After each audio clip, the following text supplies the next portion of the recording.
نحمده ونستعينه ونستغفره ونستهديه ونعوذ بالله من شرور أنفسنا ومن سيئات أعمالنا. من يهده الله فلا مضل له ومن يضلل فلا هادي له، وأشهد أن لا إله إلا الله وحده لا شريك له، وأشهد أن محمدًا عبده ورسوله. يا أيها الذين آمنوا اتقوا الله حق تقاته ولا تموتن إلا وأنتم مسلمون. يا أيها الناس اتقوا ربكم الذي خلقكم من نفس واحدة وخلق منها زوجها وبث منهما رجالا كثيرا ونساء، واتقوا الله الذي تساءلون به والأرحام إن الله كان عليكم رقيبا.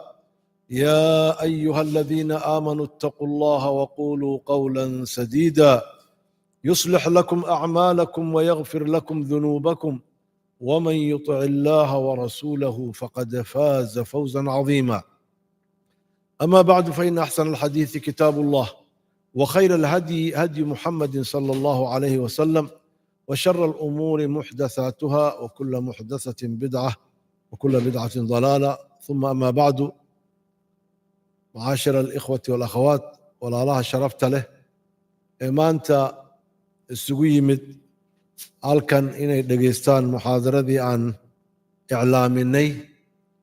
oo mowduuceedu uu ahaa athabaatu cala addiini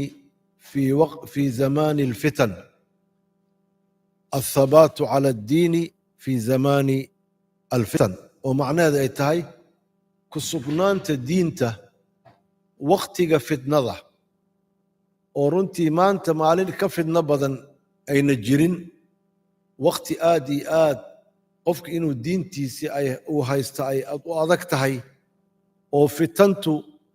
fitantu dhinac walbaba qofka ay kaga imaanayso, islaamnimadiisu ay khatar ku gelayso, diintiisa ilaashashadeedii ayna sahlanayn. markan xaaladdaas oo wakhtiga fitnada ah,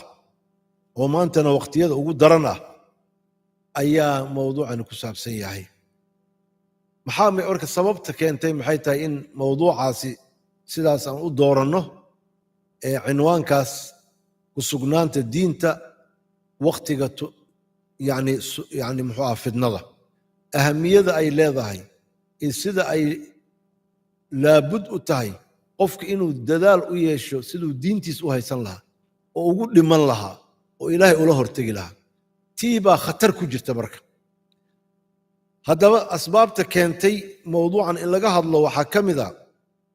wadcu almujtamacaat alxaaliya alatii yaciishu fiiha almuslimuun wa anwaacu alfitani walmughriyaat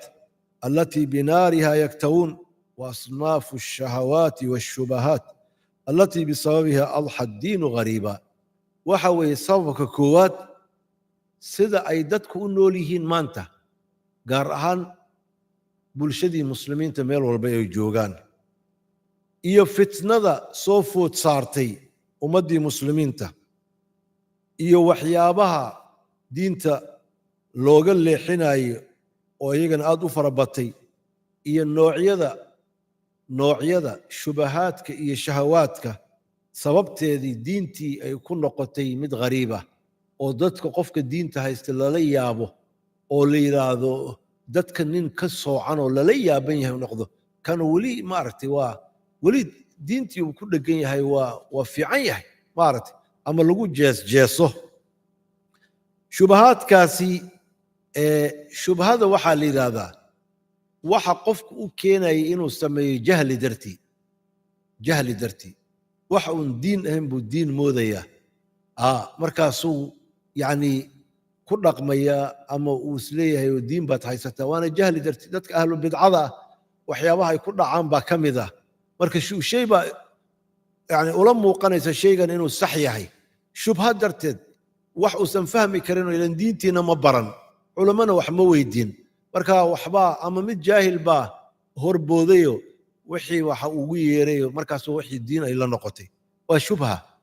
shay ka yani leexinay dariiqii xaq ahaa aan saxna ahayn shahawadana waxaa la yidhaahdaa qofki inuu ka hormariyo wixii isaga uu jecel yahay wixii ilaahay uu rabay naftu waxay rabtaa wax badan uusan ilaahay subxaanahu wa tacaala ogolayn ayay rabtaa naftu waxay rabtaa waxa xaaraanta ee ilaahay uu diiday inay iska ma aragtay yani iska dhex dabaalato xaaraanta inay dhex dabaalato inay dad dulmiso inay kada yani waxbay rabtaa oo iyada ay u arkayso inay ku gaarayso ma aragtay farxad ama yani ay ku gaarayso wax ay rabto laakiin ka duwan wixii ilaahay uu amray taasuna waxaa la yidhahdaa shahawaad baa la yidhahdaa noocay doontaa noqoto marka labadaasi ayuu u dhaxeeyaa qofka mu'minka maanta shubahaadkii iyo shahawaadkii yani ku soo food saaray ee diintiisii khatarta gelinaya buu u dhaxeeyaa taasoo ka dhigayso qofka diinta haysta inuu la mid yahay sidii qof dhimbil gacanta ku hayo kale assaabiru fiihim calaa diinihi kalqaabid cala aljamr sida xadiis tirmidi uu soo saaray uu leeyahay qofka diinta haysta wakhtigaasi fitnada sidaasoo kale ah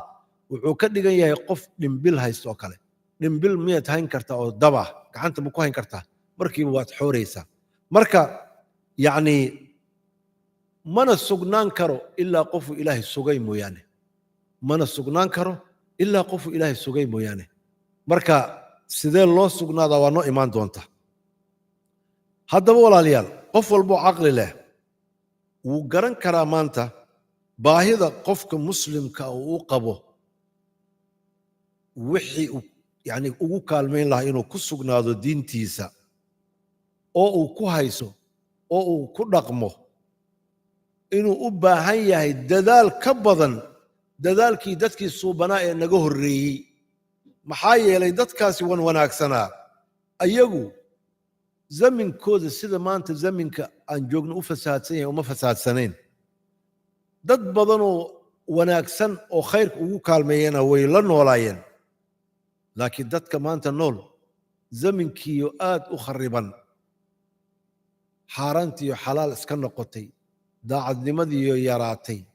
dad kugu caawin lahaa diinta haysashadeedii oo yaraatay arrintaas waxay keenaysaa dadka in lagala hadlo oo loogu celceliyo war diintiinna haysta ku dhinta dardaaran waxaa ugu weyn ilaahay qowlkiisa yaa ayuha aladiina aamanuu ittaquu allaha xaqa tuqaatih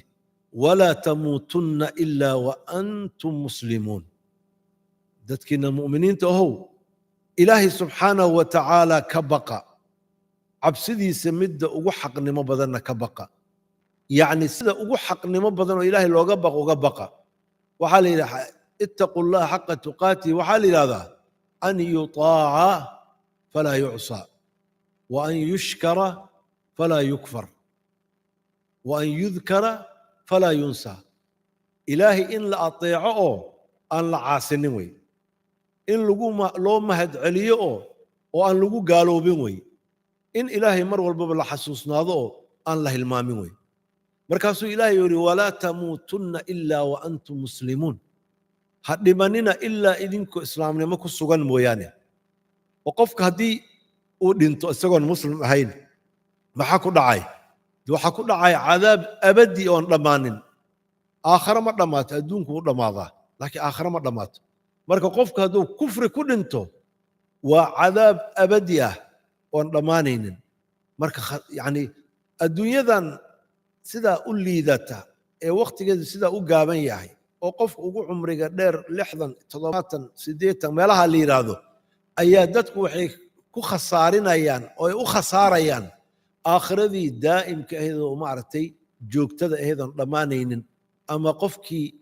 iimaan iyo islaamnimo laga helayna uu jannadu ku waarayo qofkii gaaloobayna cadaab uu ku waarayo marka taas waa sababka koowaad qaabka yani xaaladda ay ku sugan yihiin mujtamacaadka muslimiinta meel walba ay joogaan maanta ama ha joogeen dhulalkii ay la dhihi jiray muslimiinta ee dadka muslimiintu ay deganaayeen ama ha u soo qaxaan يعني meelaha gaaladu ku badan tahay ee wadamada gaaladu ay maaragtay maamusho ah iyaguna weliba wayna ka sii xag jirtaa ee markii la yiraahdo fitantii baa ka sii badan oo nooc walba leh fitantaasoo laba nooc ah mid ka baabi'isa muslimiinta iimaankoodii iyo caqiidadoodii tooska saxda ahayd iyo mid ka baabi'isa dhaqankoodii suubanaa iyo akhlaaqdoodii islaamnimo labadaasi fitno haddii halkan way ka sii ziyaadsan tahay markii la joogo dhulalka muslimiinta sababka labaad ee iyadana keenaysa in mawduucan laga hadlo waxa weeye kasratu riddati wannukuusi cala alacqaab dad badan oo muslimiin ahaan jiray baaba diintii ka noqonaya waxaa laga yaabaa inaad ghariibsataan diintii bayba ka noqonayaan wuu ka bixi diintii hadduu doono afka kama sheegayo laakiin waaqiciisa iyo waxa uu rumaysan yahay waxay tahay inuusan islaam ahayn uusan rumaysnayn inuu islaamku xaq yahay inuu diin toosan yahay in aakhire ay jirto yani uu diidayo yani wuxuu yani waagii hore wuu ku dhashay waxbaa la soo baray waxaa laga yaabaa inuusan faham weyn uusan ka qaadan fahamka diinta islaamka markii halkan uu yimid shubahaadkii iyo wixii maartay gaaladu ay maartay dadku ku fidnaynayeen uu soo dhaxgalay cilmigiina sharcigana uu ku yaraa alla ka cabsigiisana uu yaraa xiriirka alla uu la leeyayna uu daciifka ahaa waxay keentay inuu yiraahdo alla ilaah waxa dadkan rumaysan yihiin baa saxa maxay yeelay sooma aragtid horumarkooda iyo waxay dhisteen iyo adduunka sida maartay ay uga sareeyaan marka meelihii aan ka nimid ee faqriga ahaa ee ummadda isdilaysay oo ayagoo baaba'sanaa yani ayagaa saxsan caqliga ma geli kara buu ku leeyahay marka taasu waxay keenaysaa ridda in qofkii uu diinta ka baxo ama diintii uu rumaysnaaba gadaal uga gurto ilaa markaas ay soo baxaan dad fara badan oo muslimiin ahaan jiray oo gaaloobay waxaa la mid ah taasoo kale ilmihii lagu dhalay dhulkan ee gaalada loo gacan geliyey ilaan hooyooyinkoodii aabbaha iyo hooyada way dhaleen cuntana way siiyeen gurigiina way la joogeen laakiin yaa tarbiyeeyey gaal baa loo geeyey maalinkoo waxbarasho gaaray ilaa iyo jaamacad uu ka baxay marka qaabka uu u noolaan lahaa iyo qaabka u fikri lahaa oo dhan waa laga shaqeeyey marka nin qof waxaa soo baxay adiga aan kugu fikir ahayn kugu caqiide ahayn kugu faham ahayn aydan isfahmi karin kan ugu xoogaa roon waa kan waalidkiisa ka xishooda oo xoogaa yiraahdo waalidkay ma raba inaan ku iraahdo waxaan aaminsanahay ama waxaan aniga aanan rabin inaan aaminsanayn ma raba inaan kaga nixiye bal waxaan isaga dhigayaa marka ayaga la joogo inay maartay aan muslim ahay laakiin markaan aniga aan ka tago ama magaaladooda ka guuro dee xor baan ahay oo aniga nin wax bartay baan ahay nin maskaxda laga haysan kara mihi isagoo u qaadanayo in diinta lagu noolaado ama waxa ilaahay aan ka aaminsannahay iyo arkaanta iimaanka inay tahay wax isaga soo xirxiraya oo xabisaya taasu marka waxay keenaysaa qofkii inuu banaanka uga baxo diinba marka arrintaas khutuuradeeday leedahay waxaa ku soo batay marka dhallinyaradeenna waxaa la yidhahda alilxaad atheist alilxaad ama ilaah diid ilaahay jiridiisoo dhanba in la inkiro arrinkaasuna xataa gaaladii rususha loo soo diri jiray ma inkiri jireen ilaahay jiritaankiisa gaaladii nebi maxamed calayhi salaatu wasalaam loo soo diray ilahay wuxuu leey walain sa'altahum man khalaqa asamaawaati waalarda layaquulunna allah yaa samada iyo arlada abuuray haddii la weydiiyo waxay odhan jireen layaquulunna allah shaki ugama jirin ilaahay inuu adduunkan maamulay oo abuuray oo isaga adduunka uu leeyahay qul liman alardu waman fiiha in kuntum taclamuun sayaquuluuna lilah dhulka iskale iyo arlada haddaad garanaysaan ilaahay baa iskale bay oran jireen waana gaalay ahaayeen maxay gaalo u ahaayeen maxaa yeelay allahaasi ay leeyihiin isaga abuuray inay caabudaan keligii oo cibaadada u khaalis yeelaan baa laga waayey shirki waxbay la wadaajiyeen saasay ku gaaloobeen kufriga marka ilxaadku kaa waa ka daran yahay ilaahay jiritaankiisu buuba diidayba waa xaalaya tawxiid rububiya rabbinimadii ilaahay oo inuu yahay midka adduunka abuuray oo maamula oo milki ayuuba diidan yahay jiritaanka ilaahay buu diidan yahay haddii la yidhahdo bal fasir marka adduunka yaa abuuray maamulka socda say wax yihiin ma fasiri karo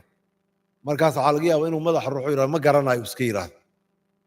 arrinkaas marka riddadaasi iyo gaalnimadan cusub ee ilxaadka waxay keenaysaa in aad looga baqo oo ilmahaaga iyo raasumaalkaaga iyo dad beerkaaga iyo kuwii aad jeclayd inay halkaasi ku dambeeyaan waxay dhali doonaanna sidoo kale maxaa marka faa'iidada ay tahay hadday wada gaaloobaan oo xatabu jahannam ay noqdaan maxaan ka faa'iidnay imaanshihii aan nimid dhul gaalo ama hataa hadday iyagoo dhul muslim joogaanba ay gaaloobaan maxay tahay marka faa'iidadeedii sababka saddexaad ee keenaysa iyadana mawduucan in dadka lagu baraarujiyo oo lagala hadlo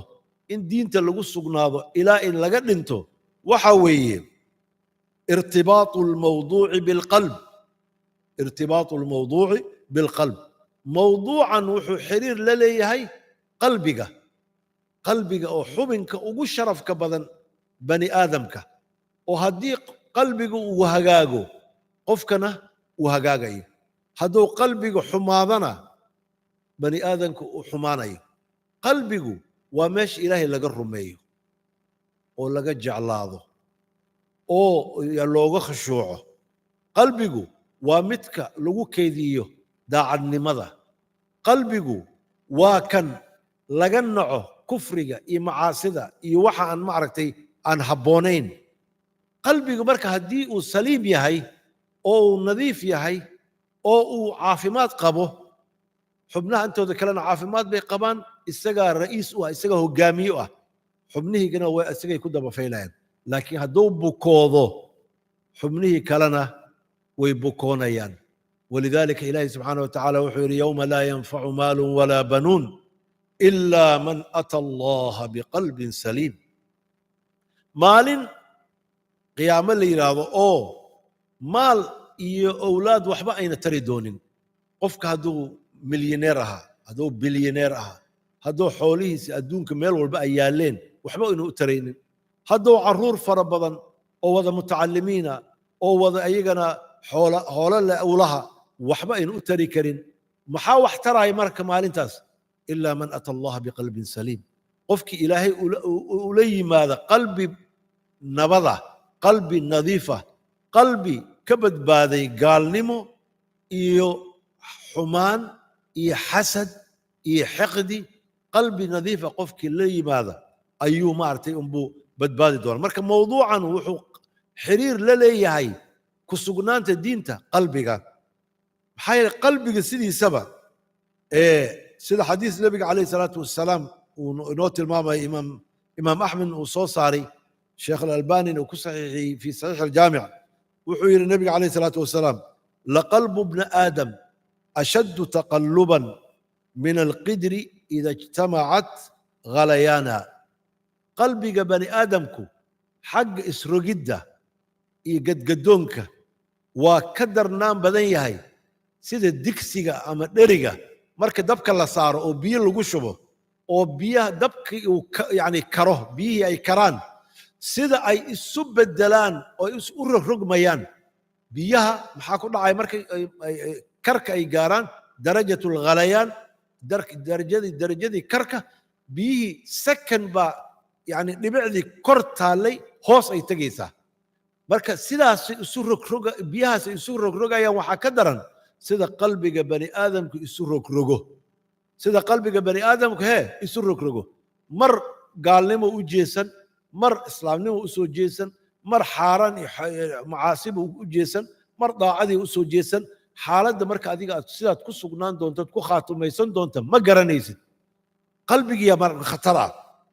sidaa darteed ayaa qalbiba sidiisaba محا قلبي لو يري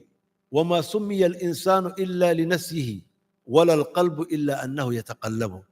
إنسانك مقع إنسان وحالوغو مقعابي هلمان كيسا بدن هلمان كيسا أيا بدن وحبوه هالمامية وحي الله شاقبا وهالمامي هادنا وين لوغو عليا هادنا لحسوسيا هادنا لوغو عليا سلاسة إنسان لو يري لكثرة نسيه هلمان كيسا وفر بدن قلبنا وحا قلبي لو يري اسرق رقيدي سابدن wax sugnaanay maaha xaalad kuma sugnaanayo xaalado noocyo kala duwan ayuu ma aragtay isu rogrogayaa wey imaam muslim isagana wuxuu soo saaray xadiis cabdullahi ibn camr ibn caas uu nebigu ka wariyey wuxuu yidhi ina quluuba bani aadam bayna isbacayni min asaabici arraxmaan yuqallibuha kayfa yashaa quluubta bani aadamka waxay ku sugan yihiin laba farood oo faraha ilaahay ka mid ah siduu doonana ilaahay u rogrogaa haddii ilaahay uu doono xagga khayrka iyo jacaylka diinta iyo islaamnimada iyo daacadnimada loo soo rogaa hadduu ilaahay doonana dhanka kale ee gaalnimada iyo kufriga iyo macaasida ayaa ma aragtay loo rogrogaa marka waxa weeye ma aragtay إن قلوب بني آدم بين إصبعين من أصابع الرحمن يقلبها كيف يشاء marka arrinkaasi qalbiga uu ku tacalluqo waxay tusaysaa sida ay muhiim u tahay inaan qalbigeenna aan ilaalino oo ma aragtay yani aanan yani muxuu ahaa inuu kufri uu ka buuxsamo ama macaasi ay ka buuxsanto aan ka ilaalino qalbigeenna ayaa aad iyo aad laabudda u ah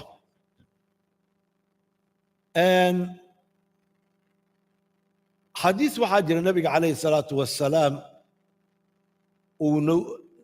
imaam muslim uu soo saaray xadiiskaasi wuxuu leeyahay nabiga calayhi salaatu wassalaam qofka yani fitnada oo yani dadka hadda khatarta ay ku galayaan ama diintoodii oga baxayaan waxa weeyaan way fara badan tahay aad bay u fara badan tahay xadiiska imaam muslim wuxuu leeyahay baadiruu bilacmaal fitanan ka qiطaci alleyli almudlim yusbixu alrajulu mu'minan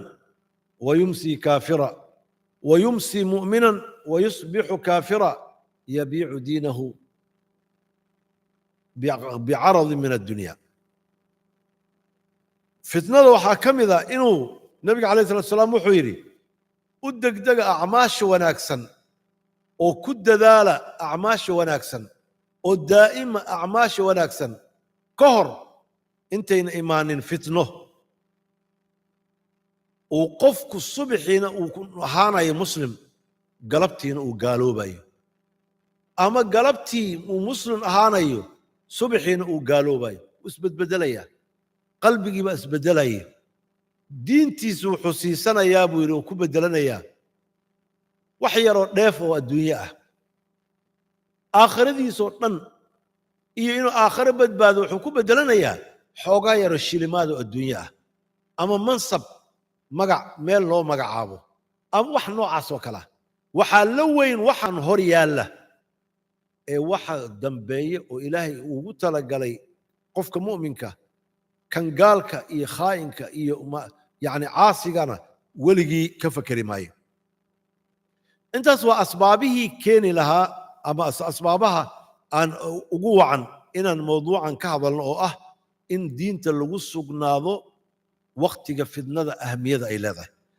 haddaba waxaa su-aasha aan isweydiinayna waxay tahay sideen ugu sugnaanaa kulligeen waan rabnaa inaan diinta ku sugnaano kulligeen waxaan rabnaa inaan dhimanno annagoo muslimiin ah si ilaahay nooga raali noqdo jannadiisana aan u galno cadaabkiisana uga badbaadno su-aashaasi qof walba haddii la weydiiyey waan rabaa buu ku leeyahay laakiin weydiin maayo sidee loo sugnaadaa ilaan fitnadu adigoo dadaalaya hadda ayaad gaalnimo ku dhiman karta inama alacmaalu bilkhawaatiim yacni acmaasha waxaa lagu maaragtay yani miisaama khaatimadeeda waxa ugu dambeeyey adigoo weligaa cibaadaysan jiray oo ilaahay jeclaa haddii aad marka u dambayso aad gaalowdo wixii aad horo aad ilaahay cibaadadiisii oo dhan waxba ka soo qaad ma leh cadaabkaad gelaysa waana ku waaraysaa adigoo weligaa caasi ahaa intaadan dhimanin ka hor hal saac haddaad ama nus saac ka hor haddaad toobad keento oo dhaba ilaahay u soo noqoto oo dhimato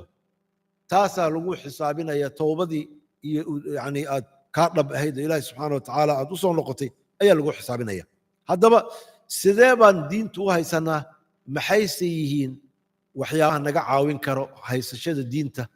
ee inaan ku dhimanno aan rabno aad buu muhiim u yahay qof walboo dhegayso kow waxa weeye wasaa'isha ugu waaweyn waxyaabaha nagu caawinaya ugu weyn ee nagu caawinaya inaan diinta ku sugnaano waxa weeye aliqbaalu cala alqur'aan isfiiri adiga xiriirka adigii qur'aanka idinka dhexeeya muxuu yahay qur'aanka oo la soo qaabilo tacalluman wa tacliiman wa tafsiiran wa dacwatan inuu qofku qur'aanka ilaahay oo ah risaaladii naloo soo diray inaan ku badbaadnana naloogu soo diray adiga iyo risaaladaas ilaahay soo diray xiriirka idinka dhexay xiriirkiina muxuu yahay haddaadan adi qur'aan akhrin haddaadan adi qur'aan baran haddaadan tafsiirkiisa dhegaysan haddaadan qur'aanka waxa uu kuu sheegayaba aadan war u haynin kuna dhaqmin haddee qur'aanka waad ka fogaatay waadna ka haajirtay marka yani fitno khatara baad ku sugan tahay qof qur'aan ka fogaadayna liibaani maayo qofka marka qur'aanka yani qur'aanka haddaad soo qaabisho ood jeclaato ood waktigaaga geliso ood barato oo wakti ka siisa noloshaada oo dadaal aad u muujiso waxuu yahay qur'aanka mid dadka sugaya oo ku sugaya xaqa maxaa yeelay qur'aanku waa xariggii ilaahay oo adag oo ilaahayna uuna amray yiri waxtasimuu bixabli illaahi jamiica dhammaantiinna xariggii ilaahay wada qabsada ayuu yidhi ilahay subxana wa tacaala dhammaantiinna xariggii ilaahay wada qabsada qur'aanku waxa weeye mid lagu badbaado oo qofkii qabsada uu hanuunayo qofkii qabsada uu hanuunayo qur'aanku waa iftiin kuu ifinayo mugdiga gaalnimada iyo munaafiqnimada iyo meel walbo khatara toosh aad ku ibsanta wey yaa ayuha annaasu qad jaaءakum nuurun min allahi qad jaaءakum nuurun min allahi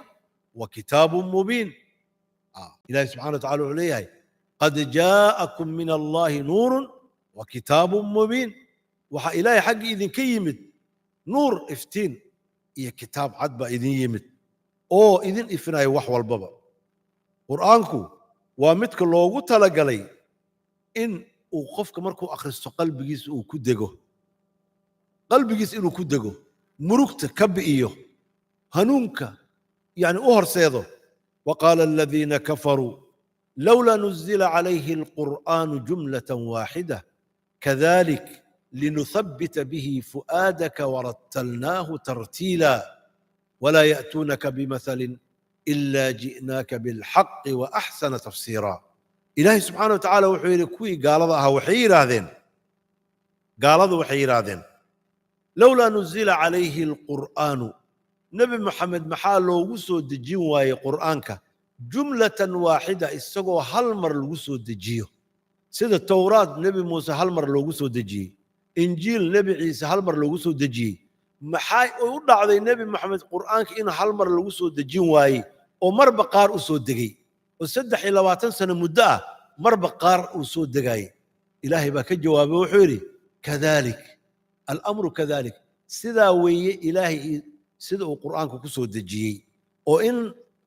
muddada dheer loo qaybiyay sababtuna waxa weeye linuthabbita bihi fu'aadak inaan quraanka qalbigaaga ku sugno inaan ku sugno hadday noqon lahayd xifdigiisa hadday noqon lahayd dhibta iyo murugta ama ku haysato meeshii aad yani aad ku caafimaadi lahayd سؤالها الشبهات كل ويديو متكي كجواب لها سي قلبي قاقو وسقناضو كل قرآنك سداسات ترتيب لو سو دجيوي سبب كان وحوي قرآنك وقفك قلبي وسقايو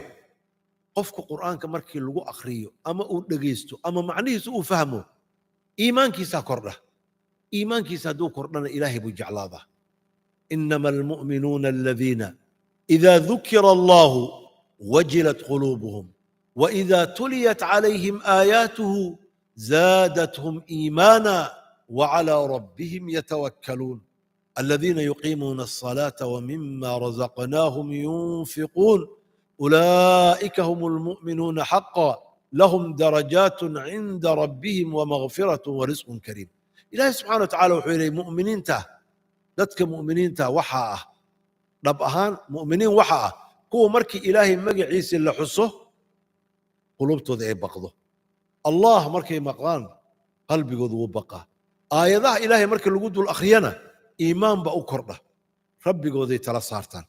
قرآنك واكا وقلبي الروح هاي أو ما أركتي خشوع قلناي الله نزل أحسن الحديث كتابا متشابها مثاني تقشعر منه جلود الذين يخشون ربهم ثم تلين جلودهم وقلوبهم إلى ذكر الله ذلك هدى الله يهدي به من يشاء ومن يضلل الله فما له من هاد. إلهي وحويري الله نزل أحسن الحديث إلهي وحسود جي حديث متك أقفي عن أقصري ور متك أقفي عن إلهي سود جي وهو الكتاب القرآن هذا الإلهي وي كتابا وي متشابها يسوعك مثاني وهدنا معرتي يعني محوها لسوع العلي تقشعر منه جلود الذين يخشون ربهم أي يعني كجري رعوته قلوبتك هو إلهي كبقاية مركي دقيستان كدبنا قلوبتو يهرقودي يجركود دنبا ونقضه مجلعه او مركا قرآنكي لفلقلو إن ذينا مركا أي كالميسية هذا هو القرآن قرآنك وكان ددكي قالوا أها مركي دقيستين دقاقي واي أو يعني ليابي نكي محوها يعني سورة الطور دقيستي سوى النبي عليه الصلاة والسلام ويعني آخرنا صلاة المغرب ويري يعني مركز مسلم معهن وحيري كاد قلبي أن يطير كاد قلبي أن يطير قلبي جاي وحو كسكتي إنه دوله يعني دتك عربنا وياهين لقد ذي من القرآن كسو دقي القرآن كاس أو إلهي يعني يسودجي وهذا النبي محمد وياه قفك آخرنا كاد قلبي أن يطير بي مركا هذا هو القرآن قرآنك مركا سلاعة وحو ليهي تلماما إنه قفك قلبي جيسو وسوغه أو قلبي جيسا وما أركتي يعني ما أركتي ودجيو تنكله قرآنك وحسين قلبك نبت قلي قبو أو ما أركتي يعني محايل إلهي سبحانه وتعالى وحليه الذين آمنوا وتطمئن قلوبهم بذكر الله ألا بذكر الله تطمئن القلوب ألا بذكر الله أفضل الذكر هو قراءة القرآن ذكر أم حسد إلهي الحسد وحا أقوين وفضل بدن قرآنك آخرين تيسا مركا حسد إلهي با قلبك كحصلا هدي إلهي أقول له حسه نوع الدونا بالله حسه قلبك كحصلا فما باله قفك قرآنك آخرين فهم أي معنيه سا قفك من لتا استرس إنه كل عايو أما جهورير أما منتال يعني إلنس أم واحد أي دتك وريرنا اللي هي ما مسكح هذا اللي قالي إيوه وحوي داوداس إيبو إله سبحانه وتعالى قرآن كسيدو كله وحردنا يا شبهاتك إي شكوكته وح شكيك قالوا أي ما أركتي كفر أيان دينته سهلا أيو قرآنك أقول جوابا يا إسقو يعني ردنا يا أو يعني علمية سنة ردنا قال هذا مركي يرادين نبي محمد عليه الصلاة والسلام مركو وحي كسو داهي ربي سوا كتغي وان أعراضي بيرادين rabbigiisa waa ka tagay nebi maxamed waana u carooday qur'aan baa soo degay ilaahay uu dhaaranayo wadduxaa walleyli idaa sajaa maa waddacaka rabbuka wamaa qala walalaakhiratu khayrun laka min aluulaa yani ilaahay subxaana wa tacaala markuu dhaartay buu wuxuu yidhi maa waddacaka rabbuka rabbigaa kaama tegin wamaa qalaa mana kuu caroonin marka nebiga markay aayaadkaasi ku soo degeen oo ilaahay uu ku leeyahay rabbigaa kaamana tegin kuumana caroonin waxay tilmaamaysaa in qalbiga nebiga calayhi salaatu wassalaam waxaa shubhada ee gaaladu soo furayaan laga daaweynayo markii ay yidhaahdeen qur'aanku nebi moxamed ilaahay xaggii kalama imaanine nin baa waxaa baray bay yidhaahdeen nin ruumi ah oo kiristaan ah oo reer yani ruum ka yimid ayaa baray ee waxaan wax ilaahay xaggii ka yimid ma aha warkaasi markay yidhaahdeen ilaahay subxaana wa tacaala wuxuu yidhi lisaanu aladii yulxiduuna ilayhi acjamiy wahada lisaanu carabiyu mubiin ninka ay leeyihiin qur'aanka nebi moxamed isagaa soo baray af carabiba ma yaqaan luqadda carabigana kuma hadlo waa cajami oo yani kiristaan oo from room ka yimid say u dhihi karaan isagaa kaasuu ka soo bartaa kaasuu ka soo bartaa marka ay leeyihiin wahada lisaanu carabiyu mubiin ayuu yidhi ilahi subxana wa tacaala waa yahay walaalayaal tan labaad sababka labaad ee qalbiga qof bani aadamku uu ku sugnaan karo ama diinta aan ugu sugnaan karno on yani xaaladan fitnada ee lagu jiro waxa weeyaan iltizaamu sharci illaahi waalcamal asaalix shareecada ilaahay uu noo soo dejiyey oo qur'aan iyo sunno ah in lagu dhaqmo iltizaamka macnaheedu waxa weeyaan in lagu dhaqmo magac in laska sheegto la yidhahdo anaga muslimiin baan nahay mu'miniin baan nahay oo afah yah oo haddana markay timaado ha lagu dhaqmo diintii su'aalo aan ka keenayno tan maxaa loo xarimay tan maxaa looga jeedaa kada marka been baad ka sheegaysaa shareecada inaad aaminsan tahay in ilaahay xaggii ka timid aadna aaminsan tahay in lagu dhaqmo inay waajib tahay been baad ka sheegaysaa marka waxa weeye markaad shareecada aad ku dhaqmayso camalka saalixa ilaahay loogu dhowaadana aad daa'imayso qof diinta ku sugan baad ahaanaysaa hadda markaad fiirisid muslimiinta noloshooda ama wadcigooda ummadda dadka muslimiinta say u badan yihiin shareecada ama qur'aanka iyo sunnada ma ku dhaqmaan teeda kale camalka saalixa ma daa'imaan ha ka soo qaad camalka saalixa salaada boqolkiiba imisaa tukatay dadka muslimiinta ah imisaanse tukan imisaa soonta imisaana soomin imisaa xoolo leh zake bixisa imisaan bixin imisaa xaj ku waajibay oo aan xajinin imisaa akhlaaqdoodu ka foolxun tahay akhlaaqda gaalada mararka qaarkood imisaa yani islaamka afka ka sheegta qalbigana gaalnimo uga buuxda marka sharciga diinta haddaan lagu dhaqmaynin oo camalka saalixana aan la daa'imaynin hadda fitno waa ku dhacaysaa inaad ku dhimatana u badan haddaad ku dhimatana waa khasaartay sidaa darteed xadiiskii hadda aan u noqonno abu hurayra ee fii saxiix muslim uu nebiga calayhi salaatu wassalaam uu lahaa waxaa imaanaysa fitan ka qiطaci alleyli almudlim fitno ayaa imaan doonta la mid ah habeenka madow gabaladiisoo kale habeen madow cajiib oo habeen iftiina maa jira habeen waa wada madow yahay soo maha habeen madow waxaa loogu daray yani isagoo mugdi ah isagoo habeen ahaa baa haddana madoobaan in mugdi kale ku darsaday markaasaan waxaad arkaysa ma jirto indhaha farta haddii lagaa gelinayo ma arkaysid markaas meel madow oo meelaad uga socotana aadan garanaynin aad timaado xaggeed u dhaqaaqaysaa xaggeese ma aragtay marka ka qiطaci alleyli almudlim يعني هبين مذو فتنة لمدة هبين مذو أيا أهان دون تبو يري النبي عليه الصلاة والسلام فتنة ذات محي كنسة يصبح الرجل مؤمنا قفكي وحو نقنا يا قف مسلم صبحي مسلم بؤهانيا ويمسي كافرا قلبتين وقالوا بيا محايا لي يعني وحي بقى اسكدح حق لي اسلام نمي قال نمو ما كلا يقان صبح انا مسلم بوها قلبتين اسك قالوا بي اما قلبتي مسلم ياهي بري صبحين وقالوا بي يبيع دينه بعرض من الدنيا دينتي سوحو كو قدنيا ديف الدنيا يكو قدنيا يعني دتك مركز وفيرست مانتا adduunkay ka jecel yihiin aakhiro waxaad la isku dilaayo anaa madaxweyne noqonay anaa kan noqonay macnaheedu maxay tahay waxa dadka lagu sadaqaysanaya aan rabaa inaan xado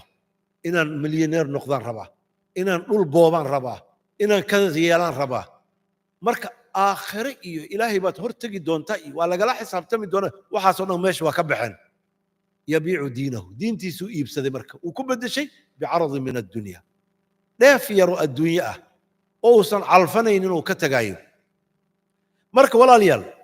ku dhaqanka diinta iyo camalka saalixa oo la daa'imo lidaalika nabigu wuxuu yidhi yacni ku dadaala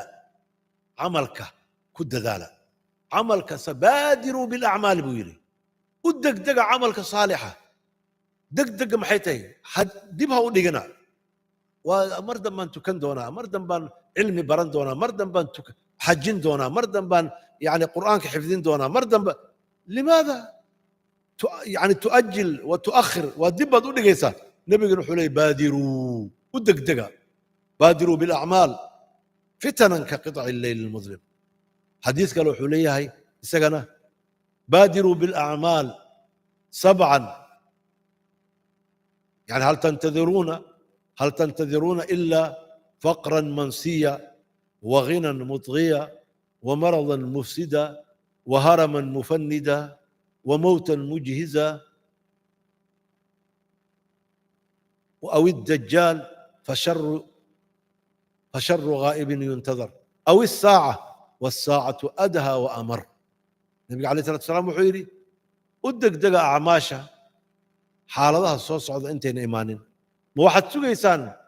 inuu idinku dhaco faqri idin ilowsiiya ilaahay daacadiisa oo maskaxdiinoo dhan uu ku mashquuliyo see luqmad u heshaa oo daaco ilaahay baa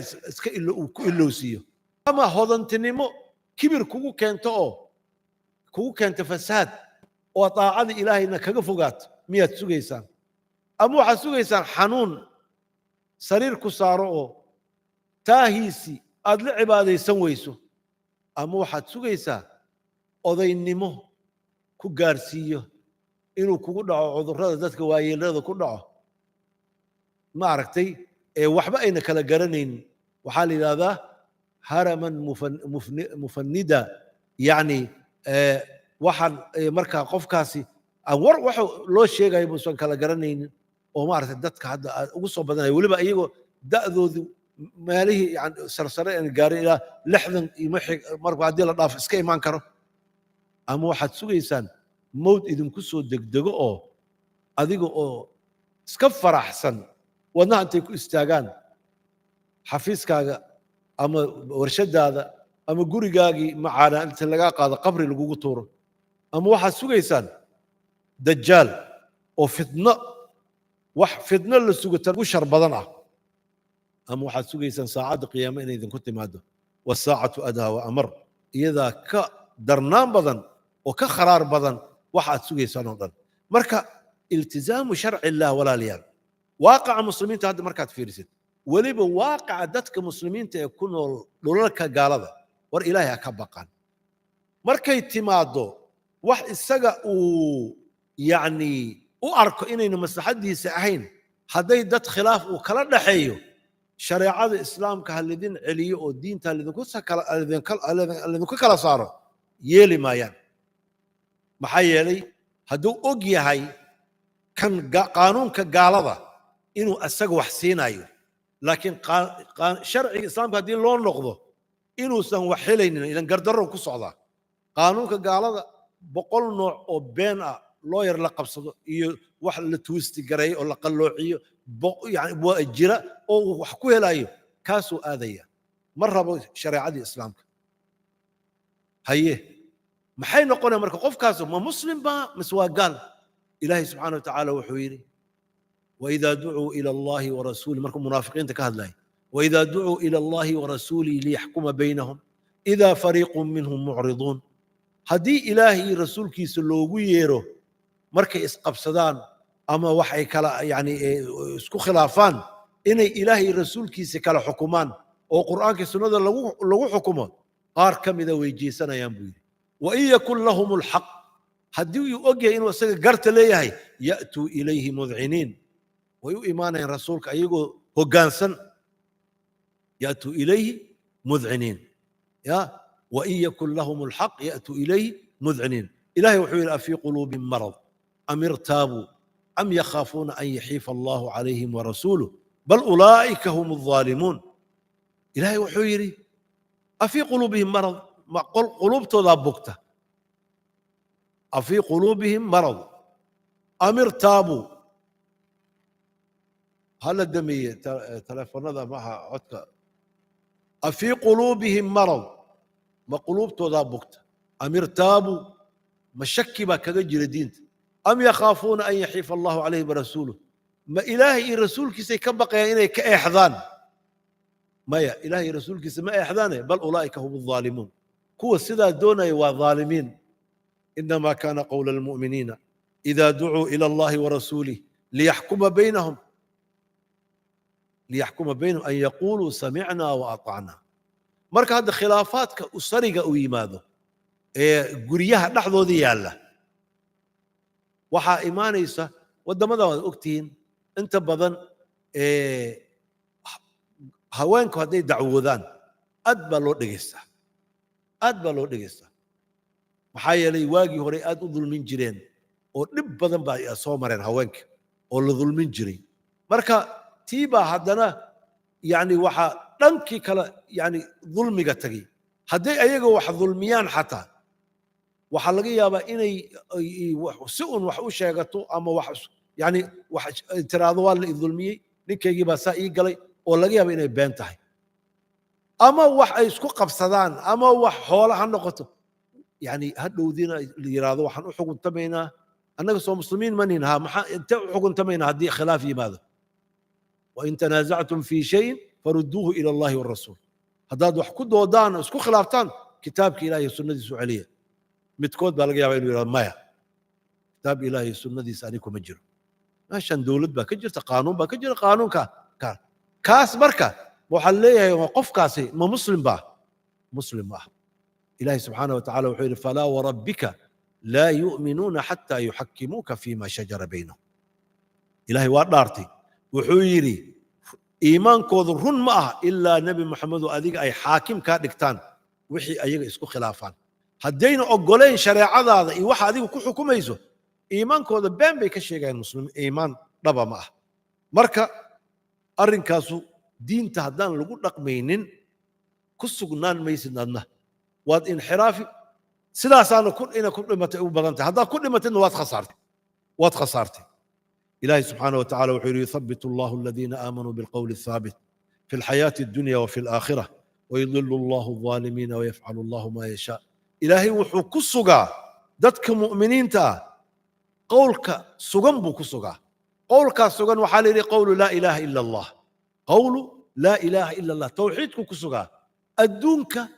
إي آخرة هذه لا إله إلا الله معناها هذا لغو كسوغا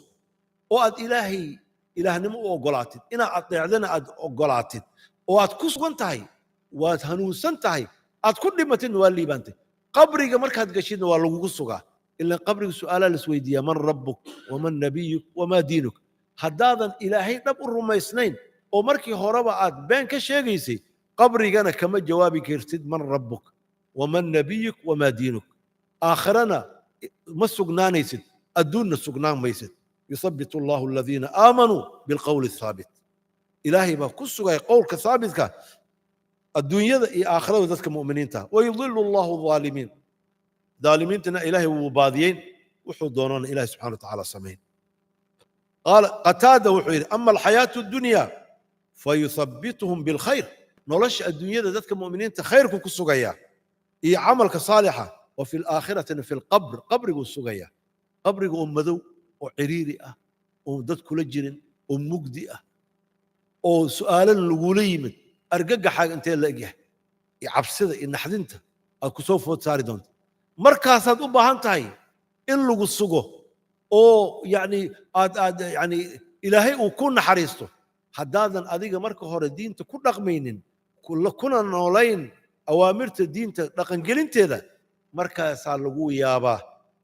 إن هذا سجناني وين إلهي يقول ولو أنهم فعلوا ما يوعظون به لكان خيرا لهم وأشد تثبيتا dadka waxa lagu waaninayo hadii ay sameyn lahaayeen oo khayrka oo diintu amrayso kaas oo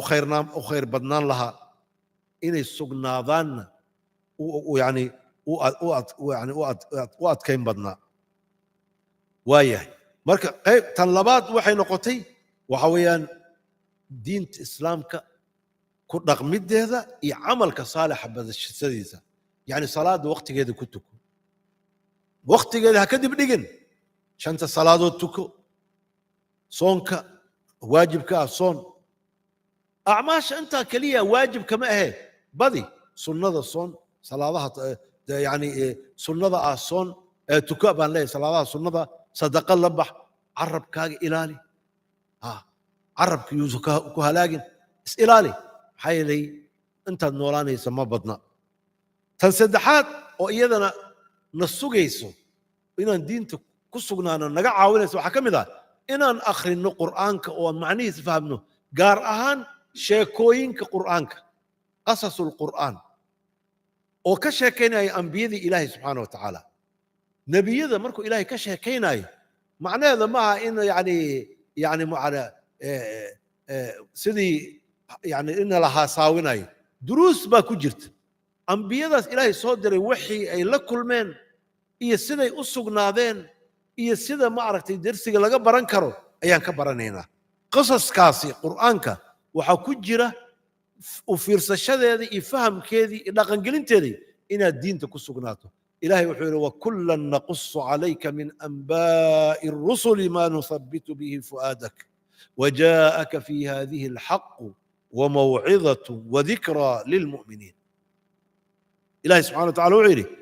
وحيابهاس وررك ينكو شيغني اكو صابسن شيكوينك انبيادا يرسوشا وحا كجرا دروس قلبيغاغي كسوغاي دينتا وكو الالينا دينتا ما نثبت به فؤادك وجاءك في هذه سورة وحا كوغو يمد سورة وسورة هود سورة عجيبة وي شيبتني هود واخواتها ابو النبي عليه الصلاه والسلام waxa cirri iga soo saaray huud iyo suuradaha la midka ah suurad yaablawi qisooyinkii anbiyada markay ka sheekaysay ilaahay wuxuu leeyahay suuradan waxa kuugu yimid yani shay qalbigaaga sug ayaa kuugu yimid oo mawcidatun wacdi baa kuugu yimid wa dhikra waana kuugu timid oo lilmu'miniina mu'miniintana wacdi waana u ah u fiirsada hadda maalan qisooyinkan tusaale aan u soo qaadan marka nabiyullaahi ibraahim markii qoladiisii ay qisadii dhex martay markuu asnaamta ka jejebiyey oo ay hadhowdii ay yimaadeen oo yidhaahdeen man facala hada biaalihatina ya ibraahim sidaan ku sameeyey ilaahyadeenni markaasuu yidhi bal facalahu kabiiruhum hada fas'aluuhum in kaanuu yantiquun midkii weynaa buu garabka u geliyey faaskii kaas weyn baa burburiyey weydiya haddii aad wax garanaysaan sanam meesha taaganoo faas garabka loo suray hadal haddii lala hadlo ma jawaabaya markaasay dee caqligoodii buu yani tilmaamaya inayna wax fahmaynin markaasay yidhaahdeen waan ogaatay inaadan maaragtay yani markii dambe waatay layidhi waxaa burburiyey yani fatan waxaan maqalnay fatan yadkuruhum yuqaalu lahu ibraahim wiil ka hadlaaya oo ibraahim la yidhaahdo ha la soo qabtaa la yidhi nebi ibraahim markii la soo qabtay dab baa loo shiday dab weynaaday oo agtiisa xataa aan la mari karin ayaa intii lagu qabtay qoryo waaweyn laga fogaaday lagu soo tuuray dabkiyaa bartamaha loo soo dhigay laakiin yaqiinta nabiyullaahi ibraahim ilaahay ku qabo in qofka hadduu ilaahay ku xiran yahay uu ilaahay badbaadinayo dabku ilaahay baa abuuray ibraahimna ilaahay baa abuuray dabkii ilaahay baa amra wuxuu yidhi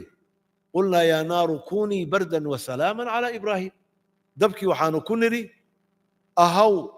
qabow iyo nabadgeliyo ibraahim dabku waa kulul yahay kulkiisina waxbuu gubaa marka waxaa lagu yidhi horta kulkaasi mid qabow noqo haddana nabadgelyo u noqo oo dhibaato aan u keenin arrintaas marka waxay tusaysaa yacni sida ilaahay subxaanahu wa tacaala ambiyadiisii uu ma aragtay maxaa yeele markii lagu tuuray wuxuu yidhi xasbiya allahu wa nicma alwakiil buu yidhi ilaahay baa igu filan mid la tala saartana isagaa u nicmo leh sida imaam bukhaari uu soo saaray waayahay nebiyullaahi muuse markii qoladii ay soo ceyrsadeen fircoon iyo ciidankiisii oo yani baddiina ay ku timid oo yani nebiyullaahi muuse dadkiisa ay yidhaahdeen qaala asxaabu muusa innaa lamudrakuun alla ilaah waana la hayaa maanta cadowgiina waa kan horteennana biyo waaye haddaan biyaha isku tuurno haddee waa dhammaanaynaa biyihii baan ku dhimanaynaa haddaan dib u baxnana cadow aanan u barbacdhigi karin oo ciidamo yani farabatay ah oo hubkoodu aanan u barbacdhigin bana gadaal naga ah markaasuu yidhi nebi muuse kalsoonida uu ilaahay ku qabo kallaa ina maciya rabbii sayahdiin kallaa ina maciya rabbii sayahdiin waxa aad malaynaysaan waxba kama jiraan in uu cadow annagana baabi'iyo iyadoo ilaahay aniga uu ila jiro markaasaa ilahay wuxuu faawxaynaa ilaa muusa an idrib bicasaaka albaxr fainfalaqa fakana kullu firqin katawdi alcadiim nebi muuse waxaa lagu ku dhufo ushaada ku dhufo badda ku dhufo markaasaa baddii yani muxuu ahaa yani ay kala furantay halkaasay soo mareen ay ka baxeen qoladii gaalada markay soo gashay ayaa iyagiina biyihii lasu keenay halkaasaa lagu halaagay halkaas ayaa lagu halaagay taa waxay ku tusaysaa sida ambiyada ilaahay ugu kalsoonaayeen una adeecayeen taasuna ay waxay sheegaysaa qofka ilaahay addoon fiican u ah ilaahayna waa xifdinaya ina allaha maca aladiina attaqow waaladiina hum muxsinuun nebi moxamed iyo abubakar markay ay godka ku jireen oo ay gaaladu dul yimaadeen oo abubakar uu yidhi yaa rasuula allah qof ay gaaladan ka mid a hadduu cagihiisa hoostooda uu fiirin lahaa la ra'aana nebigu wuxuu ugu jawaabay maa danuka ya abaa bakr biithnayn allahu thaalithumaa maxaad u malaynaysaa laba qof oo ilaahay uu saddexeeyey oo ilaahay uu la jiro ilaahay qur'aan buu soo dejiyey oo ilaahay subxaana wa tacaala uu leeyahay ma aragtay ilaahay baa subxaana wa tacaala la jira nebi moxamed iyo abubakar ee fii suurati tawba ee marka qisaska qur'aanka sidaasba iyagana waxaa akhrintooda iyo darsiga yani duruuska qaadashadoodu loogu helaa in diinta loogu sugnaado tan afaraad waxa weeye in la badiyo baryada ilaahay hanuunka ilaahay baa haya qofan ilaahay baryaynin talow muxuu rabaa ma adduunka buu moodaya inuu weligii iska joogi doono adduunka miyay la tahay inuu maaragtay sida uu rabo inuu ka heli doono qofku waxaa la rabaa inuu addoon dhaba ilaahay uu ahaado oo gacmaha ilaahay u taagto oo ilaahay uu baryo oo yidhahdo ilaahu isug ilaahu khaatamada ii hagaaji ilaahayo daacadaada ii waafaji ilaahayo aniga awood ma lihi ilaahayo yani waan liitaa raxmaddaadii unbaa maaragtay yani badbaadin karta ha u ilmeeyo ilaahay subxana wa tacaala habeenkii ha baryo waqtiga ducada la ajiibayo waqtiyada maaragtay meelaha khayrka markuu tago ilaahay subxaana wa tacaala si fiican ha u baryo gaar ahaan ha ka baryo ilahay inuu sugo rabbanaa laa tuziq quluubana bacda id hadaytana rabbiyow quluubteennii ha leexinin oo xaqa ha ka leexinin markaadna hanuunisay oo kale saasoo kale rabbanaa afriq calayna sabran wathabbit aqdaamana rabbiyow qalbigeena ku shub yani sabr gumadaheennana sug aan si aanan xaqa uga noqonin nabiga calayhi salaatu wasalaam ducooyinkiisa ugu badnaa ducooyinka uu ducaysa waxaa ka mid ahaa inuu yidhaahdo yaa muqalliba alquluub thabbit qalbii calaa diinik allaha quluubta rogrogow qalbigayga diintaada ku sug allahuma yaa muqalliba alquluub thabbit qalbii calaa diinik وايد مد ugu dambaysa oo wasaaisha lagu sugnaado ama labada u dambaysa mid shanaad waxa weeye dhikrullah ilaahay xuskiisa oo la badiyo ilaahay xuskiisa subxi adkaar baa jirta la akhriyo galabtii adkaar baa jirta quraanka oo la akhriyo istighfaarta oo la badiyo subhanallah walhamdulillah wala ilaha illa allah wallahu akbar salliga nabiga carabkaaga inuu dhikrigu ku bato waxay ka mid tahay waxyaabaha aad ku sugnaanayso oo waqtiga fitnada waliba diintaada inaadan khasaarin oo diintaad ku sugnaato oo ku khaatumaysato ilaahay subxaanahu wa tacaala wuxuu yidhi yaa ayuha aladiina aamanuu idaa laqiitum fi'atan fahbutuu wadkuruu allaha kaiiran lacalakum tuflixuun jihaadka marka lagu jiro mu'miniinay haddaad gaalada la kulantaan waqtiga dagaalka sugnaada oo sabra oo ha cararinna ya ilaahay xuskiisana badiya waxaad mudantihiin inaad liibaantaan gaaladana aad jebisaan آخرنا أدمل في عن تكتان واكا ذكرك مركا آد إن لو بديو وحكم دي هاي سجنانتا وحيابها كسجية دينتا إلى كوو كالمين أيوه تنقدم بيسول لحاد وحوي إن الدعوة يعني تنلحات إن الدعوة الدين تأودت كالله شيء جاي قيب كنقط أدنو أخبرته أدنو سي برته سي جود بيسو ما قرأتي يعني واحد برته دتك أدبرته قرآن هذا برته دتك برتي حديث دي اللي أفسر دتك أفسرت يعني بلغوا عني ولو آية خير أتجد بيسو وناق أتكشقيسو حتى دتك السكان كنتو هذا عادي أذن يعني أوذن مركا قف ويرتو قيب بكم تايدين تخدم هذا كم ذا بده قدام بين سنة وحوي الالتفاف حول العناصر المثبتة إن تكعد نواتو dadka aad u malaynayso inay kugu kaalmeynayaan diintaada inaad ku sugnaato culimada iyo dadka allah ilaahay ka baqaya inaad saaxiib ka dhigato ood ka fogaato dadka sharta wada ee yani balaayada yani inta yani ka sheekeynaya ummadda isku gubaya markaad qof ahlu khayra oo caalima oo daaciyaad u timaado xadiis baad ka dhagaysan aayad qur'aan buu kuu fasiri aakhiro ku xasuusin سيد النبي عليه الصلاة والسلام حديث عبد الله بن قيس أبو موسى الأشعري وير مثل الجليس الصالح والجليس السوء كحامل المسك ونافخ الكير فحامل المسك إما أن يحذيك وإما أن تبتاع منه وإما أن تجد منه ريحا منتنة قفي عن هذا لا صاحبته وحد لم يتهي قف دكان برفون له جوج قف ويمد هذا قف دكان برفون له جوجادو تمادو أما هديت بكسين برفون أبوات كيبسن أما سو جلدي أتصوغ شيء أي أدقون باتليس أو العقل أنا لكن قف يعني بوفناية يعني محا بر بوفنايو قيق وكبع هذا سو استاكتد أما قيق قاسسان كاجري أرتيسا أما الإمبريه كسو بودي باتارك كاجوبي مر البابا وكو خساريسا مركدتك وناكسن صالحين تا وحي كم يتهي أجوجودو waxa kuugu sabab noqon kara inaad diinta ku sugnaato ibn al-qayyim wuxuu leeyahay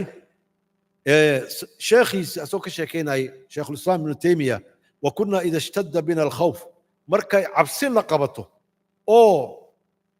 yani adduunyada nagu ciriiriyoodo sheekheena aanu iimaan jirnay buu yiri ibn taymiya markaasuu na wacdin jiray markuu wacdiga dhameeyo oo quraanka noo akhriyo oo wax noo fasiro ayaa quluubteeni inshiraax iyo waasacnimo aan ka heli jirnay buu yiri ya xasilooni marka intaasaan ku soo gabagabaynaynaa waqtigii salaada taagan barakallahu fiikum wajazaakum allah waxaan ilaahay weydiisanaynaa inuu na sugo waxaan ilaahay weydiisanaynaa inuu khaatimo wanaagsan nagu dilo ilaahay waxaan weydiisanaynaa muslimiinta dhan inuu diintooda ku sugo ilaahay waxaan weydiisanaynaa muslimiinta inuu mideeyo oo diin xaq ku mideeyo wajazaakum allah khayr hada billahi tawfiiq السلام عليكم ورحمة الله وبركاته